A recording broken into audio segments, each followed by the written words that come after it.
Football. For 41 years, WRAL has been your home for all the high school football coverage, and we're not stopping now. Welcome to the tradition, to the staple, to the best high school football show there is. Welcome to Football Friday. I'm Chris Lee. The weather tried to spoil our plans of covering over 50-plus teams from all over our viewing area. It did stop a few games from being covered, but nothing can rain on our parade, including one big game played last night. We're going to catch you up on that one really quick before we get to tonight. 3A heavyweights Rocky Mount taking on 1A champs Tarboro Vikings. Turnovers hurting the Vikings early on. Griffin's Shamarjay Mitchell comes up with the rock. Rocky Mount up 6-0 at the half. Look at this, Tarboro trying to tie it in the second half. A 4-and-out closes this drive as the defense comes up big for the Griffons. Later on, the Griffons driving. Jaquan Horn adds 6 to the scoreboard for Rocky Mount. It wasn't a good night for Tarboro, not at all. This is a shocking one. They're going to lose this one 12-0. Again, that one happened last night. But tonight, we had another big one. I want you to say hello to my man, Big Cinco, coming up right here on the screen. The name changed from Vance High School to Julius Chambers High School, but you still have to be familiar with the Cougars. They're the reigning state 4A AA champions in town looking for the biggest, the baddest, the meanest team they can find. And here comes Cardinal Gibbons. Bob Holliday has the Football Friday showdown game. Dark clouds over Raleigh, but we're playing football at Cardinal Gibbons. We start the 2021 season with a safety. The Crusaders' Ethan Grace nails Julius Chambers' Cameron Kennedy in the end zone. But Gibbons suffers its own big negative play. Connor Clark has trouble with the snap from center, and suddenly we have a runaway football with a mind all its own. The Cougars' Xavier Johnson covers in the end zone, 7-2 for the two-time state champion Cougars. Cardinal Gibbons comes right back. 3rd and long. Clark finds Ian Evans on a quick hitter. He breaks a tackle. Evans gets the first down and 42 yards more. Touchdown Gibbons. The Crusaders keep that 9-7 lead much of the first half. Then Bubba Camp gets the sluggish Cougar offense going. Sideline pass to Dakota Dunlop for 20 yards. Then in close, Camp gets the ball to star running back Dalen Smothers. Cougars back on top. Touchdown, Cougars. Just 2 minutes later, Camp throws long to Jalen Pride, who has a step. Complete, Cougars on the Gibbons 4. Then Smothers again, 21-9. And just before halftime, officials stop the game because of lightning. And that's the latest from Cardinal Gibbons, Bob Holliday, Football Friday. So Bob Holliday had to get up out of there, and so we have to update you. Literally, these guys were waiting around for a couple hours. This game just got back playing. They had a couple minutes left in the first half. They have to do a halftime and then come back and play the second half. You know, of course, Julius Chambers is in Charlotte. They're probably not going to get home to 6 o'clock in the morning. We'll keep you updated on HighSchoolOT.com with the result of that game. All right, let's head to this other game. This one was in Johnson County. UNC running back commit Amarion Hampton. Look at him looking like he's ready. Cleveland, carry it, Cleveland. Rams already up 7-0. And Hampton is just going to go up the gut. That is a score. 3 yards out, 14-0. Closing seconds of the first quarter. Check this one out. Skylar Locklear, the quarterback, just a little pitch off to Hampton. Why not? He already looks good, making dudes miss all over the field because, hey, that's why he's going to Carolina. That's why they want him over there. 21-0 for the Rams. Second quarter, Locklear showing some versatility. He's going to roll right. He's going to hit Ja'Shawn Middleton, and that is 6 points on the board. That is good. Rams running away with it. Then Hampton absolutely having a night, over 150 yards alone in the first half with 4 scores. Cleveland getting this big-time win. Sorry, Kerry, about this score. 52-0. All right, J.H. Rose taking on Hunt High School, and this is going to be a really good one. We're all up in this huddle right here. Rose's Will Taylor looking down the field, picked off by Stephon Jenkins, and he is on the move. Look at him. Putting on the Jets, but he's finally going to be tackled at the 1-yard line. So that sets up this next play for his homeboy, C.J. Joyner. Straight into the paint. That's going to be 7-0 for Hunt. He says, don't touch me. Don't touch me, homeboy. All right, here we go. Rose answers. 3 and goal from the 7, Clavon Brown. He's going to head in for 6, add in a 2-point conversion, and it's 8-7 rampant. Second quarter, Hunt's Zymil Clay from 6 yards out. The Warriors up 14-8 at this point. Rose on their own 26. Let's check this one out. Will Taylor once again. He's going to hit Michael Allen. He's going to do the rest. Look at all that speed. Look at all that dirt. He was really playing some football on a Friday night. Hunt will get the win, however, 34-26. All right, close by, Bedingfield on the road taking on Fike. Bruins, Golden Demons. Let's do it, huh? First play from scrimmage of the second half. Golden Demons, Jalen Harris with the handoff. It's going to hit the corner. Oh, my goodness. Oh, my goodness. What combination was that on the joystick to do that move? 27-0 at that point. Ooh, not looking good. Demons, number 5, from the 5 for 6. Avion Lucas with the touchdown, 34-0 for Fike. This is not looking good, but you know what's going on. Kamani Barnes, he wants some of the madness also, and he's just going to run this one in as well. They're just going to run up the score because the Demons chose violence today. 40-0 is the final. Let's head to Chatham County, Lee County, taking on Northwood. And Northwood, they are pumped, they are hyped, but check this out. So is Lee County. Quarterback Will Patterson, he's going to scramble left. Look at him heave it up into the air. Hey, you got me? You got me? Oh, you got me. Look at that catch. TJ Johnson gets it in the end zone, 7-0 for Lee County. All right, still in the first quarter after fourth down turnover by Northwood. Well, next drive is going to end with another touchdown. BJ Brown Jr. has it right there. Lee County up 13-0 after the failed point after attempt. And then in the first quarter, Lee County once again, Darion Jennings. This game was suspended or postponed due to rain. Lee County was up 26-0 in the second quarter. This game will pick up tomorrow at 11 o'clock in the morning. Green Level opening up its season at home tonight, taking on South Wake. That's an awesome shot right there. We're all up in the action. First quarter, no score. Green Level's Matt Pickover takes the handoff, beats everyone to the outside. He's going to cross that goal line. Jets for number 14, 21-yard run. 8-0 for the Gators. Look at all the high school kids. They're so happy to be back. All right, later in the first quarter, the home team keeps applying the pressure. Carter Devereaux dumps it off to Cody Cross, who's going to turn on the afterburners. Nobody can catch him. 80 yards later, he is in the house. Green Level increases the lead 15-0. They would have the 28-0 lead before halftime. Green Level's just going to go ahead and win this one. Check this out, 35-donut. All right, Fuquay Arena at Middle Creek. This was a little more short yardage and long runs and penalties and all that type of stuff. It was kind of an ugly first half, but here are some nice moments. Check out the sack by Fuquay Arena, loss of about 7 yards. So this was good. And then there's a pass interruption by the Bengals' Jackson Barker. With just 43 seconds left in the first half, boom, the weather shuts down this game. The stadium has to clear out, so we had to clear out. This game was postponed until 10:30 tomorrow morning. Whew, guys, there's so much more for Football Friday. I promise you we're going to have more highlights. We'll head up north to Vance and Franklin counties, and WRAL's Nick Stevens will tell us when games that got washed out will be played again tomorrow. We'll be right back.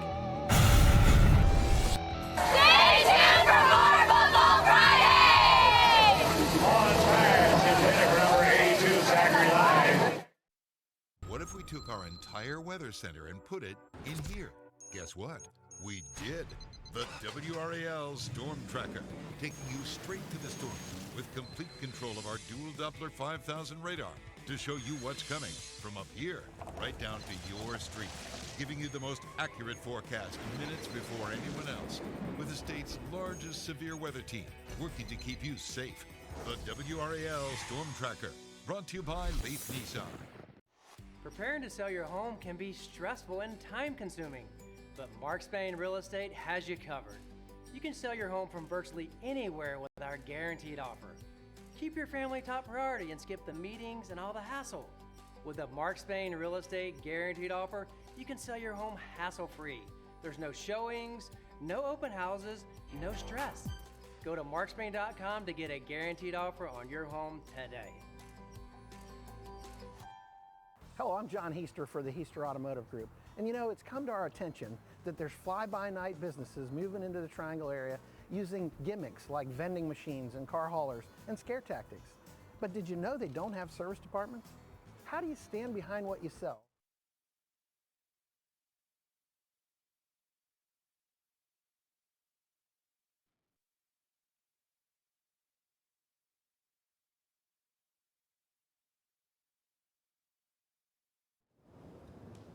Welcome back to Football Friday. I'm Chris Lee. Now, it's been one of those stormy nights, and it's been scattered all across our area. So stay tuned, because Nick Stevens will join us in just a few minutes to give us an update on when postponed games will be played again. That is very sad for us. Maybe you'll see some football on a Saturday morning, maybe on a Monday afternoon, but we'll have all the info for you in just a second. But we still had other highlights, and we're going to get those in because we did finish some games. So let's go on and head on over to the 9 dime for some big-time games.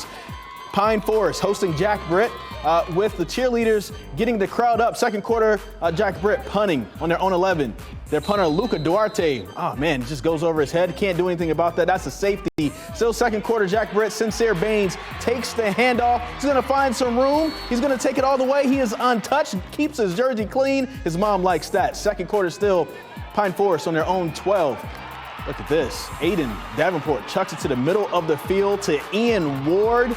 All the way down. Point after attempt is no good. Pine Forest is going to edge out Jack Britt for that win. 8-7. Overhills at Southview. This one was a pretty good one. First quarter, Southview already up 3-0. Overhills trying to answer back.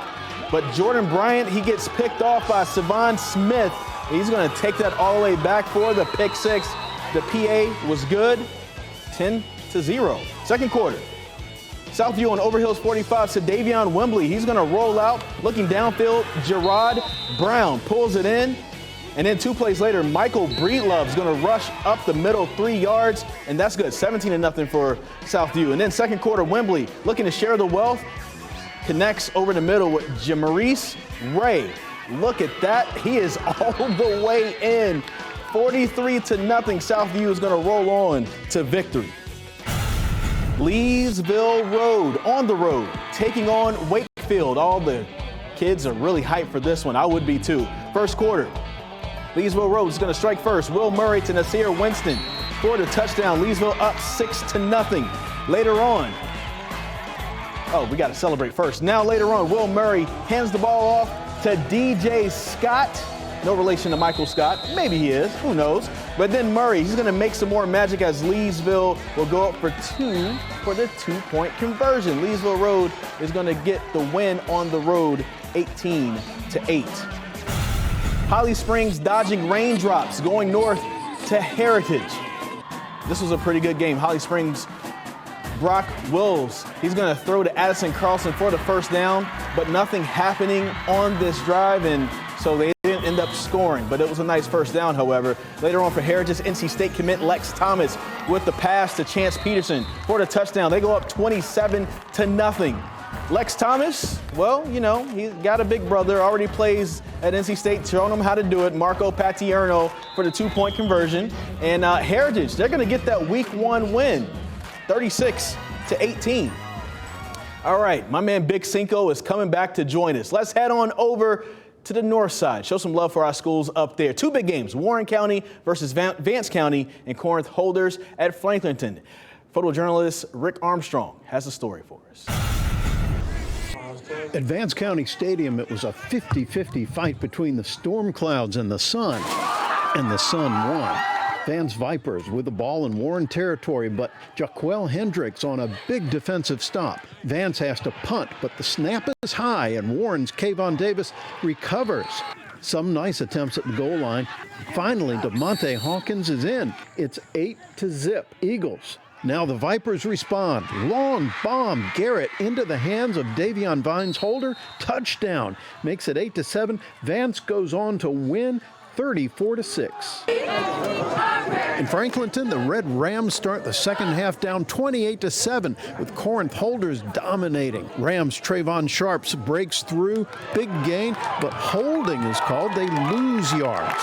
Then hand off to Jalen Abraham. Fumble. Picked up by number 44. He goes all the way. Touchdown. Extra point makes it 35-7. Pirates go on to win 42-14. Rick Armstrong, Football Friday. All right, I'm being joined by Nick Stevens from HighSchoolOT. Nick, of course, it's the first week of high school football. Of course, it's my first time hosting for a full show. So, of course, the rain is going to come and rain on our parade, but we were still able to get a lot of great games in as well. You're watching Cardinal Gibbons and Chambers on your phone, and this is the weirdest thing. Chambers has a long drive ahead of them. They're probably not going to get home to 6 o'clock in the morning. Yeah, they got a long drive, that's for sure. I think they just scored a touchdown. I pulled it up right in the middle of an extra point, I think. You can go watch the finish of this game on HighSchoolOT.com or the HighSchoolOT app right now. 9:47 to go in the third quarter. So still a lot of time left in that one. In that game, it looked like Cardinal Gibbons started off pretty well. Of course, they got the safety, and then they end up getting a touchdown. But Chambers really showing why they're the 4 AA champions. They really started to make that run, and it's a lot for Cardinal Gibbons to handle. Yeah, and we've got Chambers ranked number 1 in the West in our HighSchoolOT rankings right now. Gibbons number 3 here in the East. So, I think both of them are playing up to their rankings that we had them in the preseason. Yeah, looked like a good game, and you can watch that, like you said, after we're done with this over at HighSchoolOT.com. Okay, so the main thing is a lot of games got postponed today. Yeah. Some games will be picked up tomorrow. Some games may be picked up on Monday. What are some of the games, and when can people go out and watch some of these second half of these high school games? Yeah, so some people suspended games tonight. Some people completely postponed them, and we've got a list of them for you here. We'll go through some of them. Athens Drive and Apex, they will play tomorrow night at 7 o'clock. Bartlett, Yancey, and Carrboro, former conference game, they will play tomorrow night at 6 o'clock. Broughton and Green Hope will pick it up in the second quarter, tied 7-7 Monday at 7 o'clock. Down in Wayne County, Eastern Wayne, Southern Wayne will play Monday at 7. Lakewood at Spring Creek Monday at 6:30. Lee County and Northwood will wrap things up tomorrow morning, 11 o'clock. Lee County leading 26-0 in the second quarter in that game. In Sampson County, Midway and Hopton play Monday at 7. North Edgecombe at Riverside Martin Monday at 7. And tomorrow night, big game up in the northern part of Wake County, Pinecrest at Rolesville, 6 o'clock tomorrow night. I'm planning to be at that one. That's going to be a big one. Looks like a good one. Rosewood at CB Aycock Monday at 7. Scotland at Northern Durham on Monday. Scotland leading that game 14-0 in the second quarter right now. Terry Sanford at Glenn, that's been postponed until September 10th. That's week 4 of the season due to some COVID-19 issues in that one. And then Wake Forest and Southern Durham will play tomorrow morning at 11 o'clock. Obviously, Wake Forest, a perennial power. Southern Durham has a lot of history as well. And, of course, Cardinal Gibbons and Chambers will finish sometime tomorrow morning. In the wee hours of the morning. We don't know exactly when. But we have all this information for you on HighSchoolOT.com right now. Statewide schedule changes. There were a lot of them before today because of the COVID issues that a lot of teams are having. And I suspect we're going to have that every single week this season.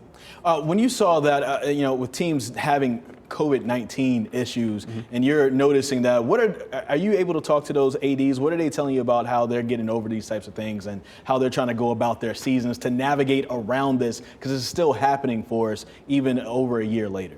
Yeah, I mean, obviously, there's a huge spike in COVID happening in the community right now, so it's going to impact the high school teams. And as kids go back to school, in-person learning, we're probably going to see some more spikes in those instances. So a lot of athletic directors, a lot of coaches have expressed some concern about where things might be headed in the next few weeks with COVID-19. And we have seen that this week, not just in football, but in other sports. Schedule changes are happening because quarantines are happening. And I think it's important to note also, just because somebody is quarantined doesn't necessarily mean that they've tested positive for COVID. They may have come in contact with someone who has. And I also think it's important to note that we're not necessarily quarantining teams anymore. Most of the time what's happening is a lot of players are being quarantined and they don't have enough people to go play a game.